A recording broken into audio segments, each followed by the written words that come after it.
How strong was the average caveman, really? Here's the thing that messes with people. When you picture a strong caveman, you picture some giant, 7 feet tall, huge, towering over everyone. Wrong. Completely wrong. The average Neanderthal male was about 5'5". Females around 5'1". They were shorter than you. And that's exactly what makes them terrifying, because pound for pound, inch for inch, they were built like nothing walking the earth today. Stick with me, because by the end of this you're going to realize just how soft modern life has actually made us. Let's start with the hands, because this is the stat that stops people cold. Neanderthals had short, thick fingers, broad fingertips, and enormous hand muscles. The result? A grip strength that some estimates put at nearly twice that of the strongest modern human. Think about what that actually means. The strongest grip in your gym, the guy who can bend a frying pan, a Neanderthal doubles him. That's not a handshake you walk away from. That's a handshake that rearranges your fingers. And this isn't guesswork. It's written into their skeletons, plain as day. When scientists examine Neanderthal bones, they find the long bones, the femur, the upper arm, have dramatically thicker cortical bone. That's the dense outer shell that decides how strong and rigid a bone is. Theirs was reinforced like rebar. But the real giveaway is something called muscle attachment sites, the spots where tendons anchor onto bone. On a Neanderthal skeleton, these are huge, rough, raised ridges. And here's the rule. The bigger that scar, the bigger the muscle that was pulling on it. Their muscle scars are massive. These were not lean joggers. These were tanks. Now, why were they built like this? Because their life was a non-stop, full-contact war with nature. And we can prove exactly how violent it was by their injuries.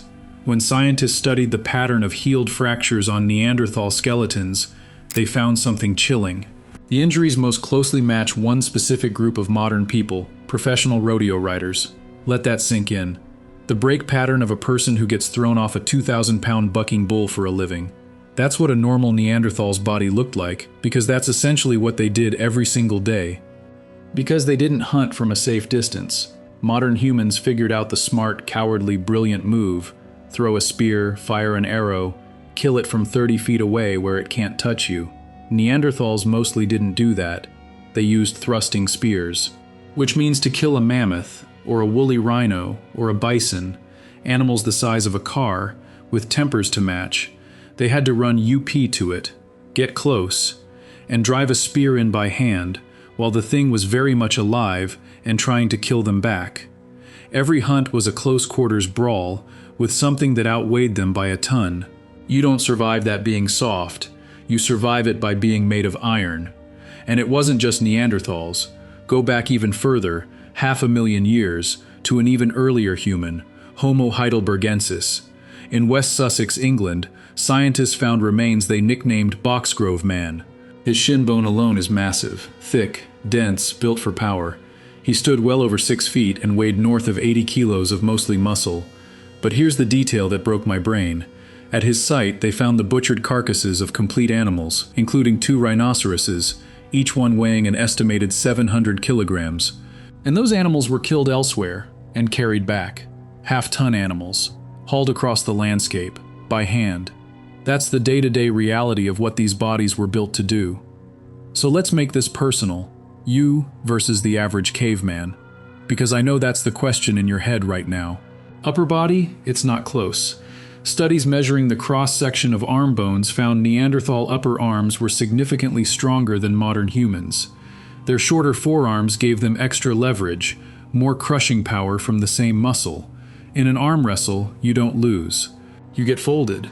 Their whole build, stocky, low, dense, heavily muscled, is a machine optimized for one thing: raw, short-burst, overwhelming force.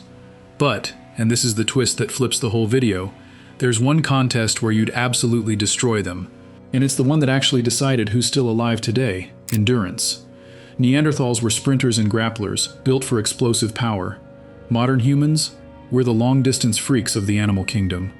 Our leg bones came out roughly equal in strength, but our bodies are built to keep going. To run for hours.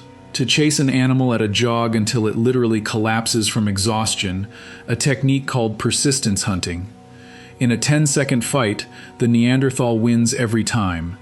In a 10-mile chase, you leave him gasping in the dust. And nature, it turns out, was playing the long game. Which raises the haunting question, if Neanderthals were so much stronger, why are they gone, and we're here? They vanished around 30,000 years ago, the strongest humans who ever lived, extinct. And the answer is the whole point: strength lost. Efficiency 1. There's a theory that Neanderthals used their tools less efficiently, burning more raw muscle and more calories to do the same job we did smarter and cheaper. When food got scarce and the climate turned brutal, the body that needed a colossal amount of fuel to run starved. And the leaner, cleverer, more efficient human, the one who threw a spear instead of wrestling the mammoth, survived. But here's the part that should sting a little. Even our own ancestors, early Homo sapiens, were far stronger than we are now. Bone strength across the human line has been steadily decaying for tens of thousands of years. We have gotten physically weaker, generation after generation. Why? Because we stopped needing it. No more wrestling megafauna, no more hauling half-ton carcasses. We invented tools, then farms, then chairs, then food that arrives at the door. Every convenience we built quietly filed down the strength our ancestors took for granted. The caveman didn't work out. His entire life was the workout. Ours is a series of buttons. So think about what you actually are. You are the descendant of people who could crush stone in one hand, carry a rhinoceros home, and shrug off injuries that would put a modern athlete in hospital. That power is still in your bloodline. It's just been switched off, generation by generation, by a world that made it unnecessary. You're not weaker because you're lesser, you're weaker because you won.